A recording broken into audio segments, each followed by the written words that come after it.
LIC of India presents Union Budget 2025, co-presented by Sensodyne, co-powered by SBI, the banker to every Indian, and LIC Housing Finance Limited, associate partner ACC and Ambuja Cement. तो ये कहा गया मौजूदा सरकार की तरफ से कि ये बजट 2025-26 में ज्ञान के लिए है। ज्ञान मतलब जी से गरीब, वाई से युवा और ए से अन्नदाता और साथ ही एन से नारी। बजट में स्वास्थ्य के क्षेत्र में बहुत बड़ी घोषणाएं हुई हैं। इसमें कैंसर पीड़ितों को भी बड़ी राहत दी गई है। Demography and demand. वित्त मंत्री ने बजट की घोषणा करते हुए कहा कि कैंसर समेत 36 जीवन रक्षक दवाइयों पर सीमा शुल्क में 100% छूट होगी। देश में 200 डे केयर कैंसर सेंटर बनेंगे। सभी जिला अस्पतालों में इसकी सुविधा होगी। मेडिकल एजुकेशन में अगले 5 साल में 75,000 सीटें बढ़ेंगी। कैंसर से पीड़ित मरीजों को राहत देने के लिए 36 लाइफ सेविंग ड्रग्स, 36 जीवन रक्षक दवाओं को कस्टम ड्यूटी से पूरी तरह छूट दे दी गई है। अगले वर्ष तक हमारे मेडिकल कॉलेजेस में 10,000 एक्स्ट्रा सीट जोड़ी जाएंगी। इस तरह हम प्रधानमंत्री जी के 5 सालों के 75,000 मेडिकल सीट्स जोड़ने के संकल्प को पूरा करने में अग्रसर है। पीएम जन आरोग्य योजना में 1 करोड़ गिग वर्कर को भी शामिल किया गया है। पीएम रिसर्च फेलोशिप के तहत 10,000 नई फेलोशिप दी जाएगी। साथ ही देश में 23 IIT में 6500 सीटें बढ़ाई जाएंगी। तो जिन 4 कैटेगरीज के लिए ये खजाने का पिटारा खोला गया है, उसको लेकर अलग अलग रिएक्शंस भी आ रहे हैं। बीजेपी अध्यक्ष जेपी नड्डा ने बजट की तारीफ की है। उन्होंने कहा है कि ये बजट विकसित भारत के संकल्प को गति देने वाला है।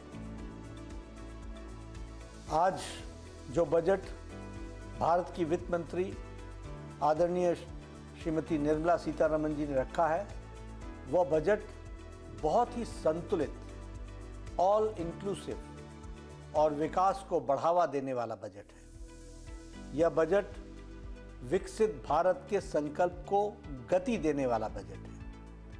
इस बजट में गरीब और किसान का कल्याण है, वंचितों का सम्मान है और नारी शक्ति और मध्यम वर्ग का उत्थान समाहित है। हमारा बजट इस प्रकार से कहा जाए तो यह आम व्यक्ति का बजट है, सिटीजन सेंट्रिक बजट है। ऐसे सर्वस्पर्शी और हर क्षेत्र के विकास को गति देने के लिए समर्पित बजट के लिए मैं आदरणीय प्रधानमंत्री श्री नरेंद्र मोदी जी का हार्दिक अभिनंदन करता हूं। इस बजट को गरीबों का बजट कहा जा रहा है। इस बजट को कहा जा रहा है मिडिल क्लास का बजट कहा जा रहा है। इस बजट को हेल्थ सेक्टर में कैंसर की जिस तरह से 36 दवाएं सस्ती हुई हैं, ऐसे में स्वास्थ्य के क्षेत्र में बड़ा अहम बजट कहा जा रहा है। केंद्रीय मंत्री नितिन गडकरी और जितेंद्र सिंह ने बजट को लेकर क्या कहा है, वो भी सुनिए। इसलिए विशेष रूप से लिथियम आयन बैटरी अब सस्ती होगी। Scooter, electric scooter, electric car, electric bus, अब इलेक्ट्रिक ट्रक, इनकी कीमतें कम होगी। जो $150 पर किलोवाट पर आवर थी, वो $105 पर किलोवाट पर आवर आई है, वो $100 के नीचे जाएगी। और इलेक्ट्रिक के वाहन और लोकप्रिय बनेंगे, प्रदूषण से मुक्ति मिलेगी और देश में नए रोजगार निर्माण होंगे। इसके लिए भी उन्होंने विशेष रूप से जो टैक्स में रियासत दी है, वो निश्चित रूप से बहुत उपयोगी है। मैं निर्मला जी का बहुत अभिनंदन करता हूं।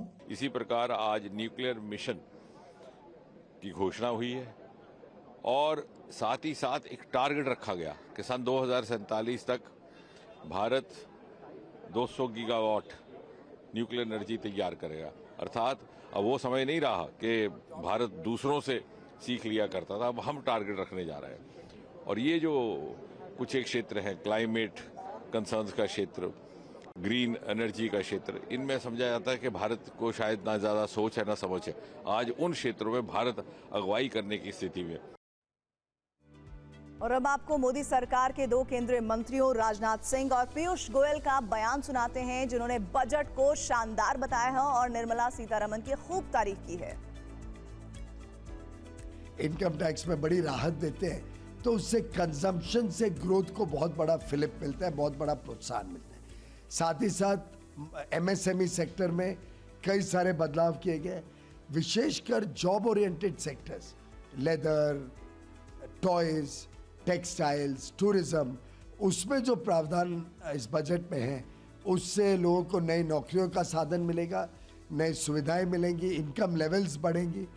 वित्तीय वर्ष 2025-26 के बजट में डिफेंस मिनिस्ट्री को 6,81,000 करोड़ से अधिक का एलोकेशन किया गया है, जो पिछले साल के बजट एलोकेशन से लगभग 9.5% अधिक है।